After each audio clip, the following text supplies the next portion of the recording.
laie eut envie de manger de l'ortie vanillée. Elle monta à petit trotton vers le plateau, se dégageant des arbres. Elle rencontra le mâle qui l'avait couverte la veille et il la suivit. Plus haut, elle passa à côté d'un solitaire. Il se dressa et la suivit. Il craquait de toutes ses jointures. Malgré son contentement passé, la laie répandait toujours son parfum. Il était même devenu plus féroce. C'était l'odeur d'une source de sang. Le solitaire, qui était extraordinairement fort d'épaules et de reins et connaissait sa puissance, suivait de loin, tout tremblant de la torture rouge que l'odeur mettait en lui.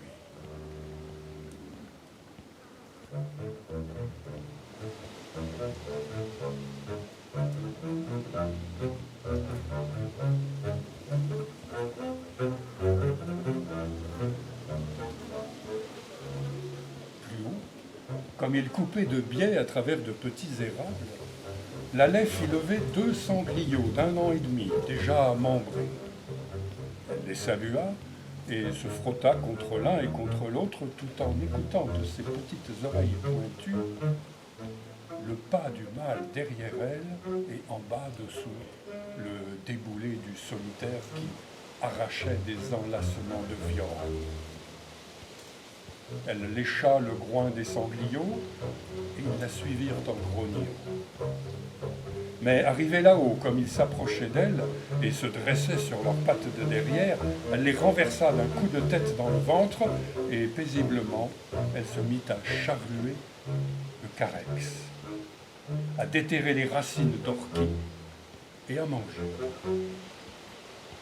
Quand les 2 autres sangliers arrivèrent, il y avait déjà la puissante odeur de vanille de ses racines.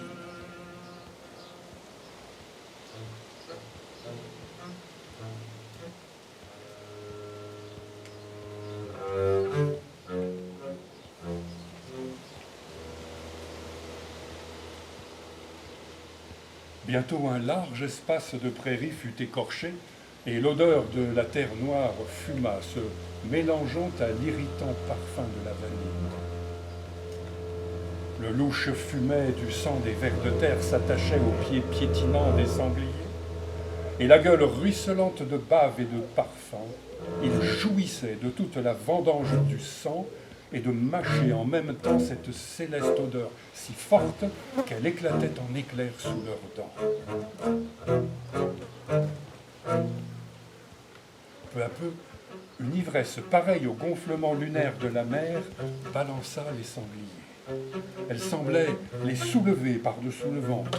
Ils flottaient, ils perdaient pied, ils pataugeaient, dressant éperdument leurs groins vers le ciel. Ils gémissaient délicieusement, puis ils tombaient sur la terre où la marée des ténèbres vanillées les roulait. Ils se mélangeaient et chaque fois que la chair d'un autre mâle passait à portée des dents, ils mordaient sauvagement de toute leur force. Alors ils éclaboussaient de la terre partout, se soulevant d'un bond en hurlant, hérissés, jetés les uns sur les autres, arrêtés subitement par la forte odeur de la vanille et l'odeur de la laine. Car elle était dans une pleine odeur maintenant terrible. Celle des jours passés n'était rien. Les racines enivrantes travaillaient ce ventre. Elles se jetaient sur les mâles et mordaient. Mais dans ce mélange des bêtes, quand elles tombaient toutes ensemble sur la terre et en pleine furie de mordre, si c'était la chair de la laie qui se mettait dans leur gueule, les mâles la refusaient, la jetaient de côté en gémissant, et comme si le comble de l'ivresse les tirait alors tout d'un coup angéliquement des profondeurs de la bataille, ils se dressaient sur leurs pattes et restaient là, stupéfiés. Ils éternuaient et délivrés, ils étaient à nouveau roulés sur la terre avec les autres. À un moment, la laie se dressa sur ses pattes de derrière. Elle eut un roucoulement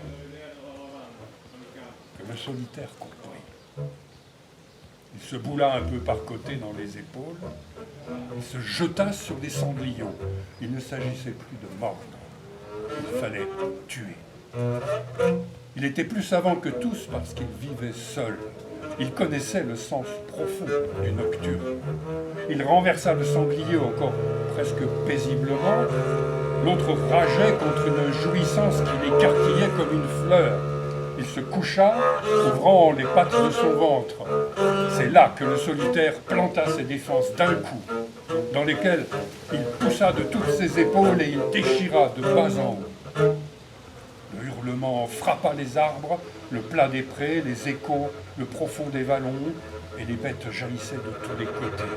Le solitaire entra son groin dans le déchirement du ventre, et pendant qu'il poussait avec sa tête pour fendre la peau, il mâcha férocement les tripes, le ventre et le cœur qui lui éclata dans la bouche.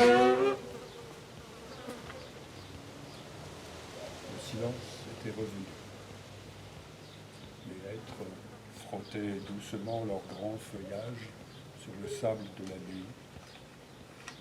L'autre sangliot s'était relevé, réveillé, et il galopait vers le bois. Loin, plus bas, il s'arrêta, écouta, puis l'ivresse le reprenant, il écarta lentement ses cuisses tremblotantes et il frotta son ventre sur la terre en gémissant. L'autre mâle s'était dressé. Il avait fait front dans l'ombre. À l'odeur de la vanille se mêlait maintenant l'odeur du sang. Il y avait aussi le parfum du ventre crevé. La laie et le solitaire semblaient changés en pierre dans les ténèbres. Sur l'endroit même où les trois bêtes immobiles se tenaient, les grillons s'étaient mis à chanter. Pas à pas, le sanglier se retira. Il reculait à petits pas raides. Enfin, il tourna d'un bond et s'enfuit, crevant tout de suite des taillis de framboisiers sauvages. Le solitaire avait la hure toute poisseuse de sang. Il se léchait. Il sentit qu'une autre langue s'était mise à lui lécher les yeux, lui lécher les poils très sensibles qui descendaient vers ses oreilles. Jean Giono.